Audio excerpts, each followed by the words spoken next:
The end of the calendar year can feel like such a profound time for reflection and integration, maybe a little goal setting, even though there is no real astrological significance to the end being here on December 31st on Wednesday and the new start being on January 1st.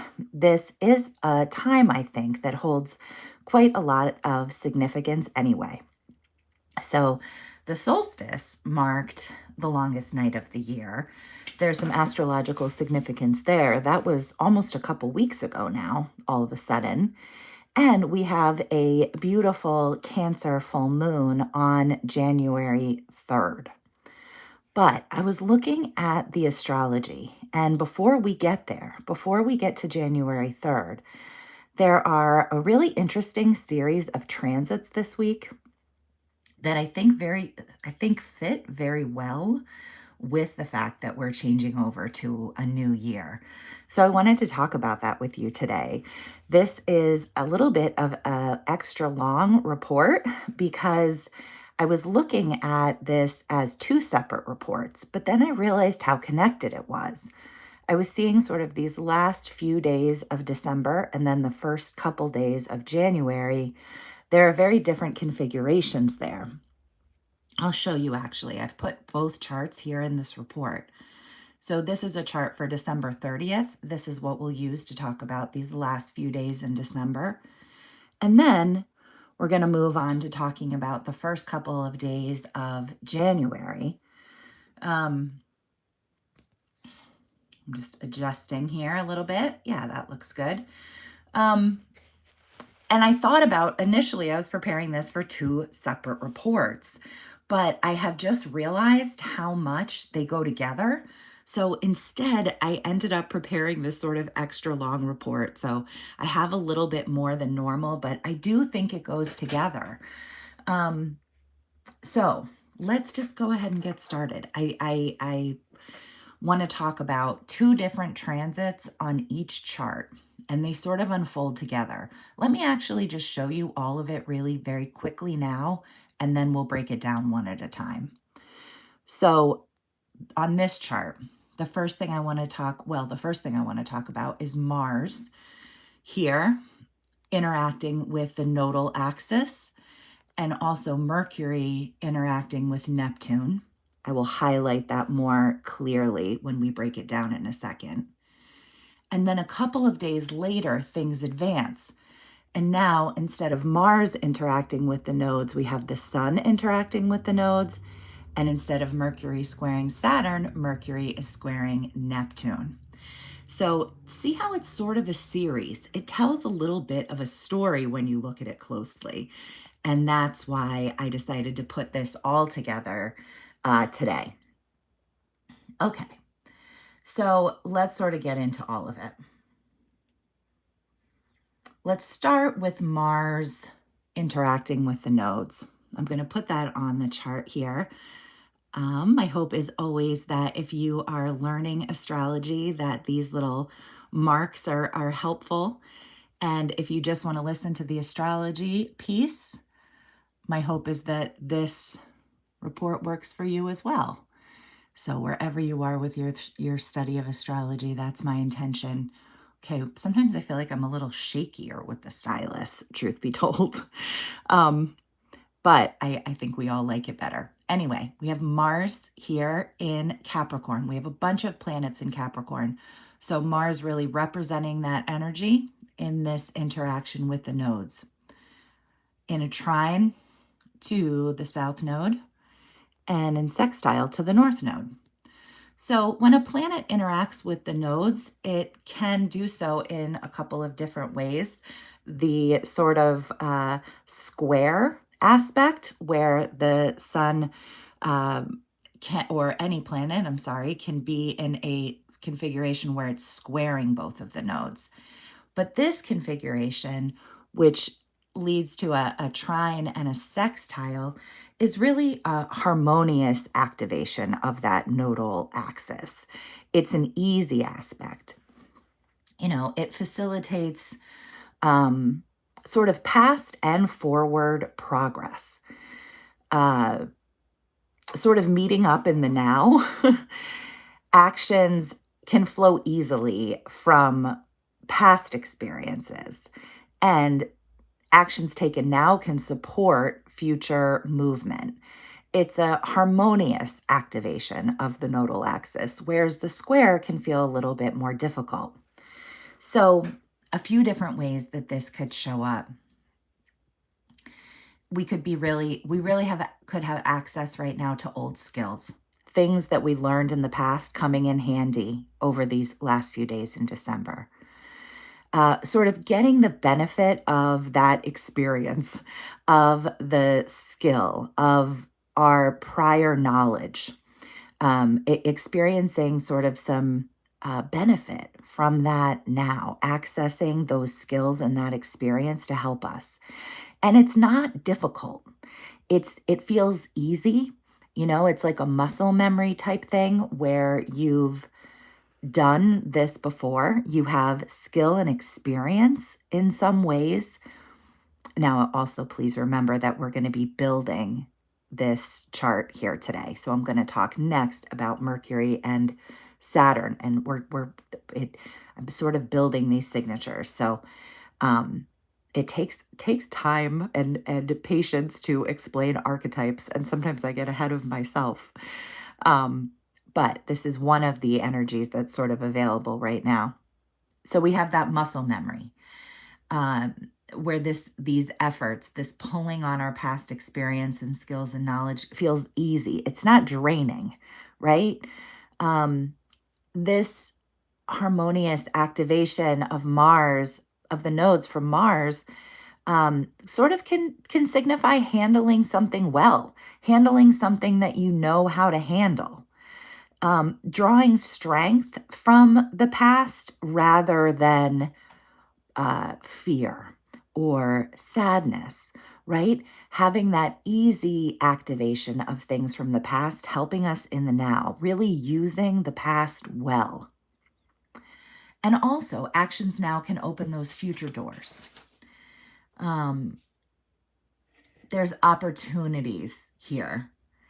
And it's important to note that those opportunities aren't inevitabilities, right? It's always so important how we show up. For some reason, I also am seeing this just as a part of like the wrapping up the year process, especially because we're working with these late degrees of Pisces and everything that's going on, sort of culminating there. As I use that word, beginnings and endings, to describe this time period. So, but important to note, it's an opportunity. These are opportunities when we're working through whatever we're going through here these last few days, whether it's a mental process or something that's actually playing out. None of it's inevitable. What we do is what's most important, how we show up. Showing up is our best every single day. But the Mars harmonious activation of the nodes suggests that perhaps small moves now can create sort of big results. Efforts that we're taking now can produce tangible results over time. And that sort of makes me think about that sort of reflective goal setting work too. This could be a way of looking back. Supporting forward progress because of these past experiences or our past experience, especially when action is taken intentionally. Hello to Karen and Debbie and Lynn. And I just want to say that I'm going to go ahead and read the chat very carefully at the end of this report. So please leave any questions in the chat. I love that part of these reports. And also, if you're watching this later, please feel free to leave a message in the comments. I always love to read those too. So we'll do a little Q&A at the end for sure. Okay, so yeah, we have sort of this forward movement and progress being supported by our past experience, especially when we are taking positive action and being intentional. Um, and I think it's important that Mars is in Capricorn, especially with all of these other planets in Capricorn right now. We have a sort of a lot of Capricorn energy going on, as we should. We're in Capricorn season. And that's going to be the case for a while. You know, Mars in Capricorn is very strategic. We could be feeling like we want to act in very strategic ways now. Um, we know how to respect, with Mars in Capricorn, timing, uh, authority, taking our time, doing it when it's right, not all right away. You know, this is sort of a very logical approach to doing things rather than an emotional one. And sort of choosing that logic and that efficiency over emotion with Mars and Capricorn, and thinking about those long-term results, just sort of being minded that way towards long-term results. And I think Mars and Capricorn is quite disciplined as well. So as we wrap up the year, this is one of the energies that could be present for us. And I think it's so great for looking back as well as looking forward. And it is amazing how endings and beginnings in astrology, we really see how tied they are. It's sort of a glass half full, glass empty situation. You know, if a cycle's coming to a close, then a cycle is coming to a beginning as well. And we're sort of at that moment here. And I think that Mars interacting with the nodes is super helpful towards that. It could help us really choose acts or a path that's mature, that's sustainable, that pays off eventually, and that is built sort of on our past experience, that benefits from us and our knowledge and our past experience and skills. Okay, let's add Mercury and Saturn to the mix here because it's really important to factor it in. Okay, so we have Mercury here in Sagittarius coming into a square with Saturn in those final degrees of Pisces. So even though Saturn is at 26 degrees, there's a few degrees left here. Saturn will be moving out in just a few weeks. And we've been working with Saturn and Pisces for a couple of years. So we'll talk about Neptune in a minute, but, oh wait, sorry, I've lost my place in my notes. Let me see where I am here. Yes, here we go. So yeah, before I get into that, I was just saying that with everything happening in these later degrees of Pisces, Saturn wrapping up a 2.5-year cycle, Neptune, which we'll talk about in a minute, wrapping up a 15-year cycle. Neptune has been in Pisces since 2011. So we can really be feeling the end of this year as like, whoa, like in some ways, this really is the end of an era. A lot of things that we did and that we loved and that worked for us will carry over into this new period ahead of us for sure. You know, and some won't. Some are fading away sort of more and more as we pull into what's new. And it is a new time. It really is. These outer planets changing signs, all of that being complete in 2026 really signifies, you know, we've been in this sort of liminal space of transition for a couple of years. And as those planets, those outer planets settle into their new signs in 2026, it will really feel very different. The end of 2026 will feel very different than, say, the beginning of 2024. And it might kind of almost, the end of 2024 had a lot in common with the first part of the decade, and the end of 2026 has a lot in common with the later part of the decade. And those energies are very, very different. So we're sort of right on that line right now. And Saturn and Neptune leaving Pisces is a really big part of that.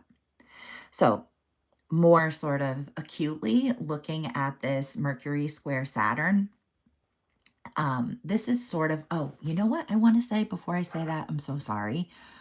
Saturn and Neptune are going to be conjunct at 0 degrees of Aries on February 20th.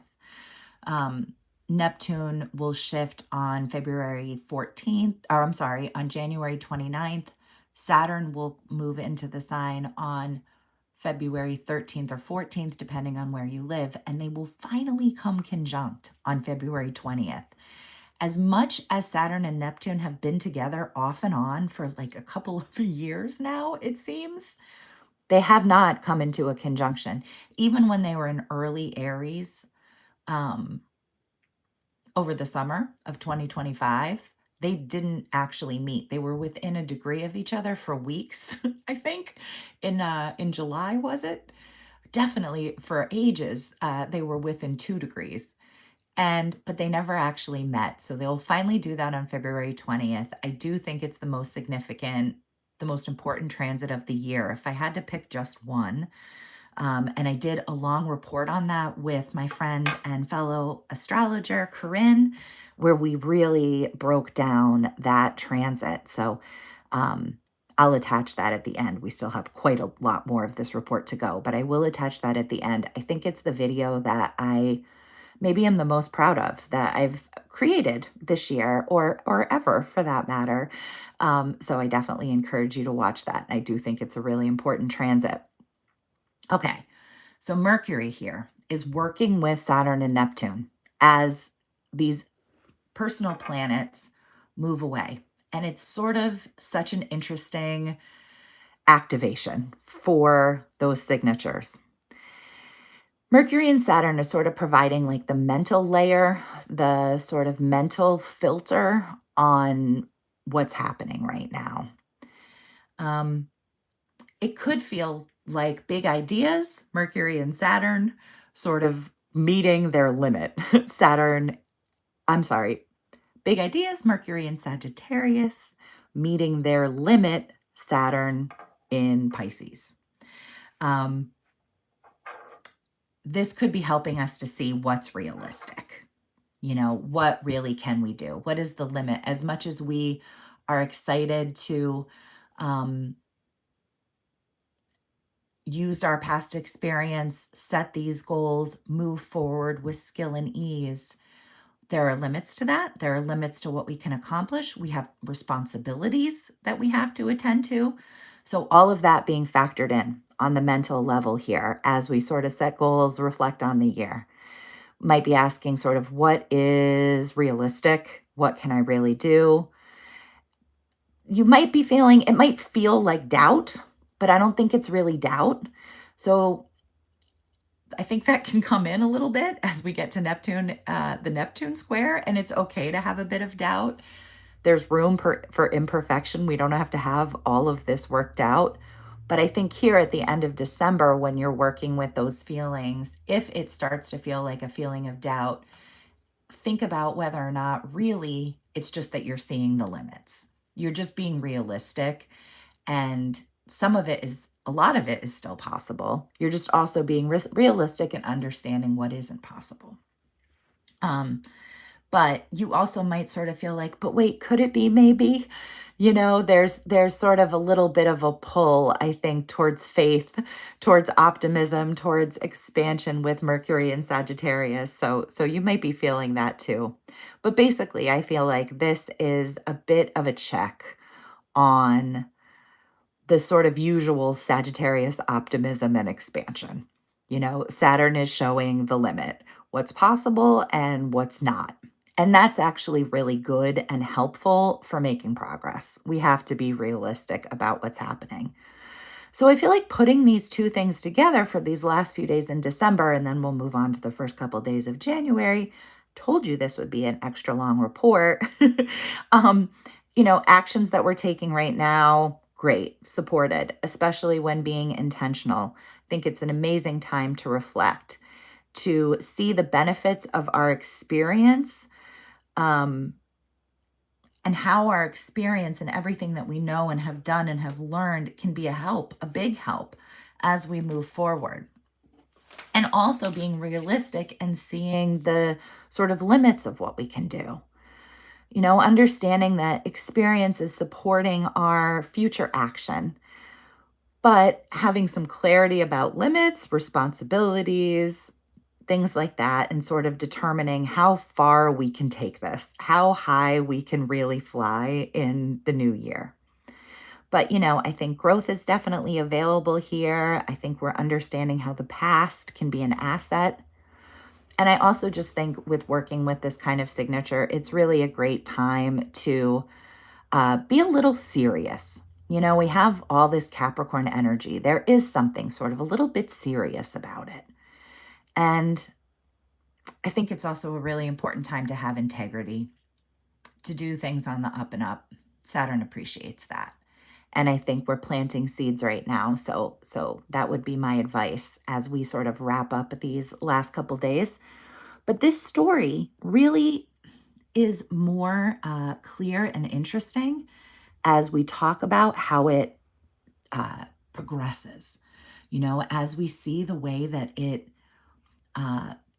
these planets move and how this configuration progresses when we get to those first couple weeks in January. So let's do that now. Let's go ahead and progress this chart to the first couple weeks in January. And I'm just going to put everything on the chart now so that we can talk about that, and then I'll break it down. All right, so first let's put our harmonious nodal configuration. So we still have the nodes here being activated by sextile and by trine, but now it's the sun. It's the sun doing that activation. I don't like the way I circled the sun. Sun.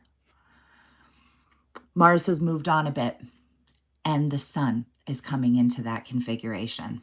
Okay, and then we also have Mercury here in Sagittarius has now moved on a little bit. So instead of squaring Saturn, it's squaring Neptune. And all of these Capricorn planets have been through this. So it's sort of significant in itself that Mercury is the last one to go through. Okay, so I hope that that makes sense. I hope that you can see the sort of progression between those 2 days, and also get a sense for why I felt like we should do this all together. It feels like one story. And then when I come back on the 3rd, we'll talk about the Cancer full moon.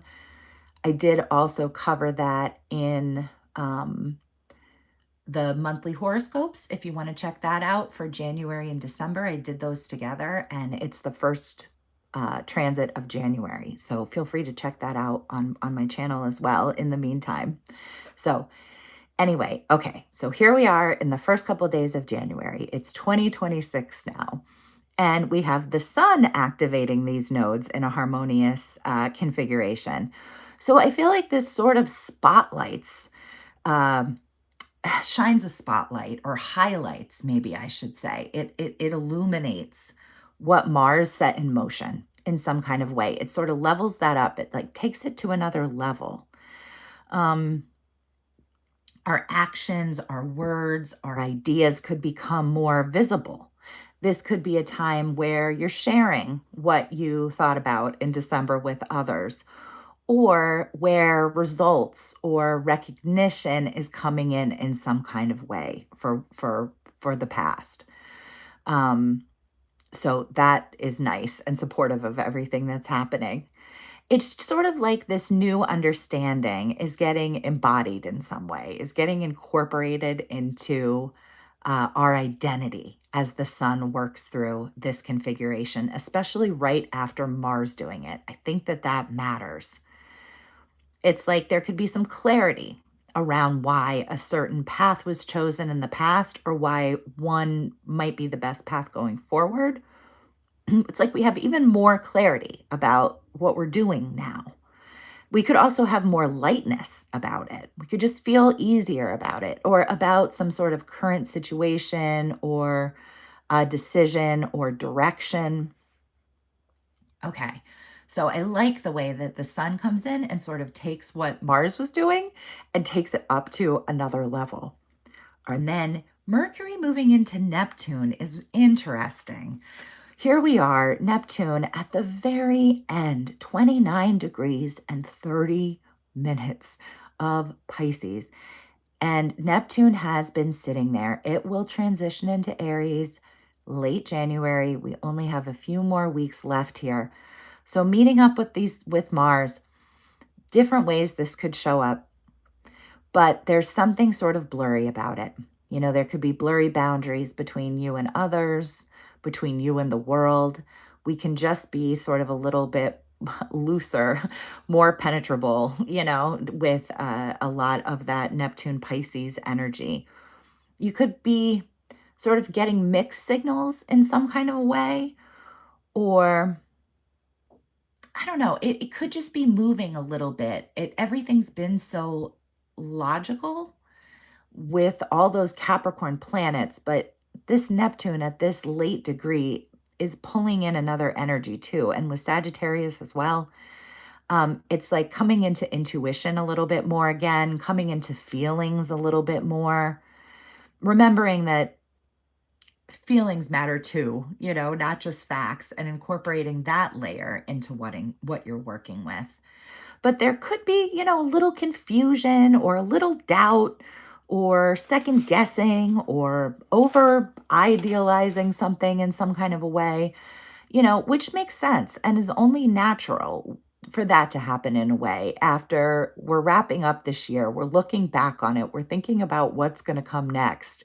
And then there's sort of that little blurriness, that little uncertainty, that little nudge of intuition that's like, this isn't quite right. You're going to have to adjust this at some point. Yeah, there's just sort of a blurriness, but I like it because I think it's a reminder that it is only natural and we don't have to do everything perfectly. We don't have to, it doesn't all have to feel good or be easy. You know, uh, we can be a little bit uncertain and still move forward. We can not know for sure exactly how it's going to all pan out and still move forward. We can sometimes have moments where our confidence is a little bit off and still move forward. And I think that the South Node in Virgo has been helping us so much to release these tendencies to overdo and be perfect and have it all figured out and go, go, go and attend to the long list. And we've been releasing the need to have that in 2025, along with a bunch of other things we've been doing. And maybe that's sort of highlighted here too. You know, there's as much as we have all these goals and we have all this past experience that we can't wait to, um, uh, direct towards helping us achieve our goals and helping those around us. There's still room here to be human. There's still room here to not know everything. And I think that's nice. And I do just think there's still just this sort of powerful ending energy with that Neptune at 29 degrees. And again, beginnings and endings, right? They go together. That's why we're talking about their eventual meetup of Neptune and Saturn at that 0 degree point. I'm going to take a minute now and look at the chat, but do watch that video that Corinne and I did. I have it featured on my channel at the moment, but I think I might change that. So it is definitely, I will definitely attach it at the end of this video as an end screen. But let me go ahead and look at this chat and say hello again to everyone. Hello, Happy New Year. Good morning to Paula and Earthly Elemental. I appreciate all of you and I'm glad that you found it helpful. And I have had an amazing 2025 on this channel. I really have. It's been a great growth year.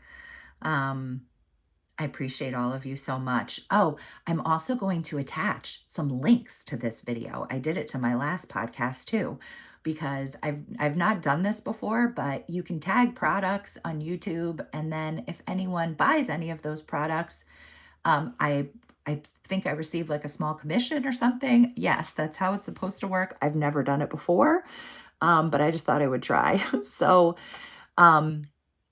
I have my stylus. If anyone likes this stylus, I tagged the stylus. I also tagged the stand that I use to hold my iPad here. It's actually kind of a great stand.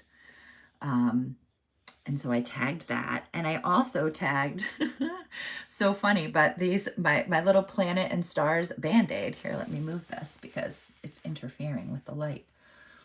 So a little Christmas cut, as I called it on the last podcast. Just cut myself on Christmas, and I have these funny child Band-Aids that are planets and stars. And when I went to put this on before the podcast, I thought it was appropriate to wear that. And it's actually what got me started on this whole tagging products thing, because I thought people on my channel might actually want planets and stars Band-Aids. They are for children, but they work on adults as well. And it is kind of cute when you have a little cut to reach for a planets and stars Band-Aid. We have some snow out there today, which is nice to see. But it's also raining.